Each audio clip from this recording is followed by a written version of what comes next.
दोस्तों, रात के सन्नाटे में जब दुनिया सो रही होती है, तब सरहदों पर नक्शों की लकीरें सुलग रही होती हैं। समंदर की अगाध गहराइयों में जब लोहे के बड़े बड़े दैत्य बिना किसी आहट के तैरते हैं, तो वह सिर्फ पानी को नहीं चीरते, बल्कि आने वाले कल की तकदीर को भी बदलते हैं। क्या आपने कभी सोचा है कि जब दो महाशक्तियां एक ऐसे कोने में हाथ मिलाती हैं जहां से दुश्मन की जमीन साफ दिखाई देती है, तो उस दुश्मन के दिल पर क्या गुजरती होगी? आज एक ऐसी ही कहानी लिखी जा रही है जो इतिहास के पन्नों को हमेशा के लिए पलट कर रख देगी।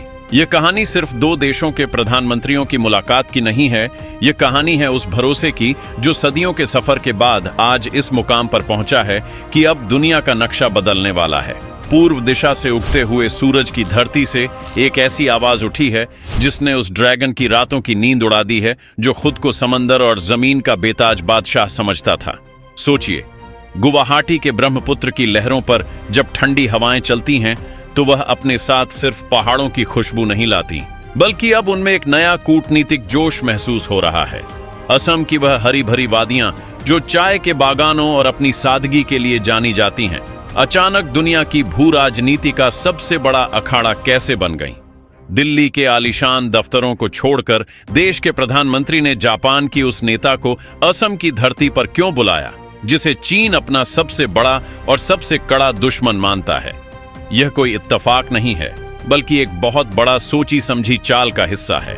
जब जापान की प्रधानमंत्री, जिनका नाम सुनते ही बीजिंग के सरकारी कमरों में घबराहट की लहर दौड़ जाती है, सीधे हमारे उत्तर पूर्व के दरवाजे पर कदम रखती हैं, तो यह सीधे तौर पर उस घमंड पर एक करारा तमाचा होता है जो हमेशा हमारी सीमाओं पर अपनी बुरी नजर रखता आया है। जापान की राजनीति में अपनी फौलादी इच्छा शक्ति के लिए जानी जाने वाली यह महिला नेता कोई साधारण राजनेता नहीं है। उन्होंने अपने देश की दशकों पुरानी उस शांतिवादी नीति को किनारे रख दिया जिसने जापान को एक तरह से हथियारों की दौड़ से दूर रखा था। लेकिन जब खतरा सिर पर मंडराने लगे, तो हथियारों को उठाना ही पड़ता है। उनकी सरकार का यह साफ मानना है कि अगर आज चीनी विस्तारवाद को नहीं रोका गया, तो कल बहुत देर हो जाएगी। और इस महाबली को रोकने के लिए उन्हें एक ऐसे साथी की जरूरत थी जिसके पास न सिर्फ बड़ी फौज हो, बल्कि जिसकी आंखों में आंखें डालकर बात करने का हौसला भी हो। वह साथी उन्हें भारत के रूप में दिखाई दिया, एक ऐसा देश जो अपनी संप्रभुता के लिए हिमालय की बर्फीली चोटियों पर भी अडिग खड़ा रहता है और समंदर की लहरों पर भी अपनी संप्रभुता का परचम लहराता है। अब सवाल यह उठता है कि इस बेहद खास और गोपनीय बैठक के लिए असम को ही क्यों चुना गया? इसके पीछे एक गहरा और भावुक संदेश छिपा है। हमारा उत्तर पूर्व हमेशा से एक संवेदनशील इलाका रहा है, जहां चीन हमेशा अपनी झूठी और भ्रामक कहानियों के जरिए अशांति फैलाने की कोशिश करता रहता है। ऐसे में दुनिया के सबसे समृद्ध और शक्तिशाली देशों में से एक की प्रधानमंत्री का अपनी पूरी कैबिनेट और 50 से ज्यादा बड़े व्यापारिक दिग्गजों के साथ यहां आना पूरी दुनिया को एक साफ संदेश देता है। यह संदेश है कि भारत का यह हिस्सा अकेला नहीं है, यहां सिर्फ हमारी सेना का पहरा नहीं है, बल्कि अब यहां वैश्विक निवेश की ऐसी बाढ़ आने वाली है जो इस पूरे इलाके की सूरत बदल देगी। जब बड़े बड़े जापानी उद्योगपति इस धरती पर कदम रखेंगे, तो यहां रास्तों, पुलों और आधुनिक औद्योगिक गलियारों का ऐसा जाल बिछेगा जिसे देखकर दुश्मन का कलेजा फट जाएगा। चीन, जो अपनी बेल्ट एंड रोड योजना के दम पर दुनिया को गुलाम बनाने का सपना देख रहा है, उसे काउंटर करने के लिए भारत और जापान का यह बुनियादी ढांचा विकास का गठजोड़ एक वज्रपात की तरह साबित होगा।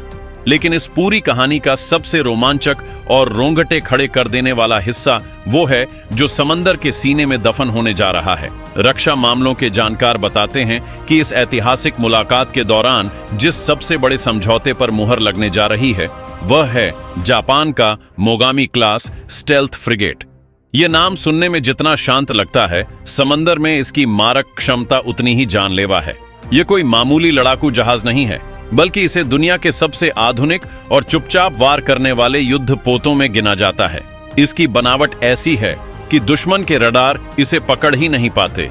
यह समंदर की लहरों पर इस तरह रेंगता है जैसे कोई साया चल रहा हो। जब तक दुश्मन को इसकी मौजूदगी का एहसास होता है, तब तक उसकी तबाही का सामान तैयार हो चुका होता है।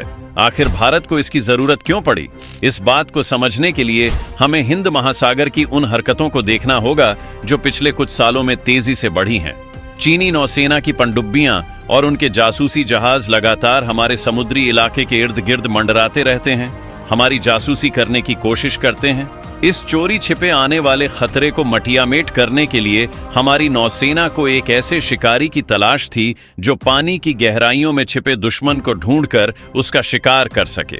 मोगामी क्लास इसी काम का उस्ताद है। इसके रडार, इसके सोनार और इसकी इलेक्ट्रॉनिक युद्ध क्षमता इतनी बेजोड़ है कि पानी के नीचे कई 100 मीटर गहराई में बैठी चीनी पनडुब्बी की धड़कन को भी यह आसानी से सुन सकता है और उसे पल भर में नेस्तनाबूद कर सकता है। इस पूरी डील में जो सबसे भावुक और गर्व करने वाली बात है वह यह है कि जापान यह जहाज हमें सिर्फ बेचना नहीं चाहता, वह एक ऐसा प्रस्ताव लेकर आया है जो दोनों देशों के अटूट भरोसे को दिखाता है। वे चाहते हैं कि यह महाबली भारत के मेक इन इंडिया अभियान के तहत हमारी ही जमीन पर हमारे ही मजदूरों और इंजीनियरों के हाथों से बनाया जाए। इसे कूटनीति की भाषा में तकनीक का हस्तांतरण कहते हैं।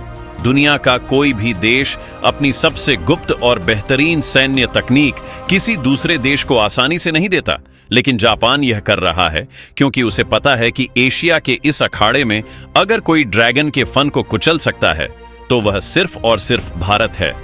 हमारे शिपयार्ड में जब जापानी तकनीक से लैस ये युद्धपोत बनने शुरू होंगे तो ये सिर्फ हमारी नौसेना की ताकत नहीं बढ़ाएंगे, बल्कि हमारे देश के नौजवानों के लिए रोजगार और गौरव का एक नया अध्याय लिखेंगे। सोचिए, जब जापानी इंजीनियरिंग का दिमाग और भारत का बाहुबल एक साथ मिलेंगे तो कैसा दृश्य होगा।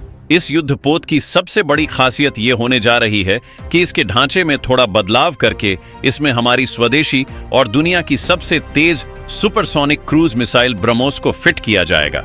यह एक ऐसा जानलेवा तालमेल होगा जिसका कोई तोड़ फिलहाल चीन की पीपल्स लिबरेशन आर्मी के पास नहीं है।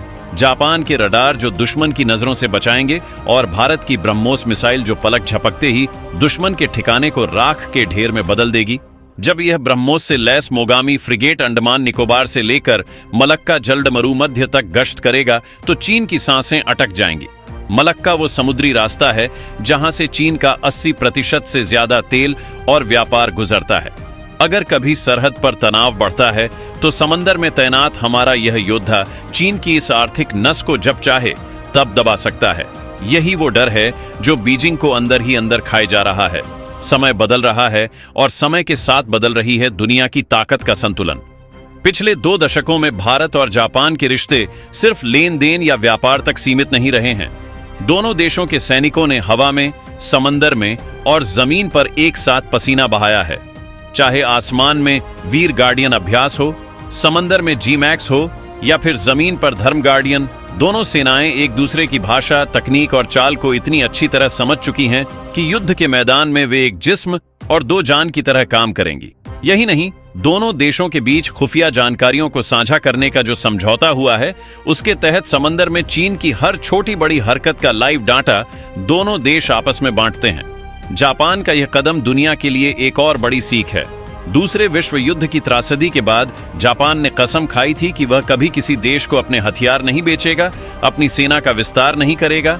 लेकिन आज जब पूरी दुनिया की शांति खतरे में है, जब एक आक्रामक देश सबकी जमीन हड़पने पर आमादा है, तो जापान ने अपनी सदियों पुरानी कसम को तोड़ दिया। उन्होंने अपने कड़े नियमों को बदल दिया और इसका सबसे बड़ा फायदा हमारे देश को मिलने जा रहा है। ये इस बात का भी सबूत है कि जापान अब अपनी सुरक्षा के लिए पूरी तरह से अमेरिका पर निर्भर नहीं रहना चाहता। वे समझ चुके हैं कि अपनी लड़ाई खुद लड़नी होती है और इसके लिए क्षेत्रीय शक्तियों को मिलकर एक ऐसा अटूट किला बनाना होगा जिसे कोई भी दुश्मन भेद न सके। असम की उस पावन धरती पर जहां कभी विकास की रफ्तार को धीमा माना जाता था, आज दुनिया की सबसे आधुनिक औद्योगिक और सैन्य संधियों पर मुहर लग रही है। इस ऐतिहासिक समिट पर सिर्फ भारत या चीन की नहीं बल्कि पूरी दुनिया की नजरें टिकी हुई हैं। दक्षिण कोरिया से लेकर वियतनाम और फिलीपींस तक वे तमाम छोटे देश जो दक्षिण चीन सागर में चीन की दादागिरी और गुंडागर्दी से परेशान हैं, वे आज इस मुलाकात की कामयाबी की दुआ मांग रहे हैं। उन्हें भारत में एक ऐसी उम्मीद की किरण दिखाई दे रही है जो उन्हें इस संकट से बचा सकती है। रक्षा विशेषज्ञों का तो यहां तक मानना है कि इस जहाज की डील के बाद भारत और जापान के बीच अंतरिक्ष और साइबर सुरक्षा के क्षेत्र में भी बड़े समझौते हो सकते हैं। आज के दौर में जंग सिर्फ जमीन या पानी पर नहीं लड़ी जाती। कंप्यूटर की स्क्रीन और अंतरिक्ष के उपग्रहों के जरिए भी एक खामोश जंग लगातार जारी है। जापान के पास बेहतरीन साइबर सुरक्षा का ढांचा है और हमारे पास दुनिया के सबसे शानदार आईटी पेशेवर हैं। इन दोनों का मिलन भविष्य के किसी भी अघोषित युद्ध में पासा पलटने की ताकत रखता है। असम के उस बंद कमरे में होने वाली बातचीत का एक एक पल चीन की खुफिया एजेंसियों के रडार पर है। वे बेचैन हैं। वे यह जानने के लिए तड़प रहे हैं कि बंद कमरों के पीछे दोनों देशों के रणनीतिकार और क्या-क्या खिचड़ी पका रहे हैं।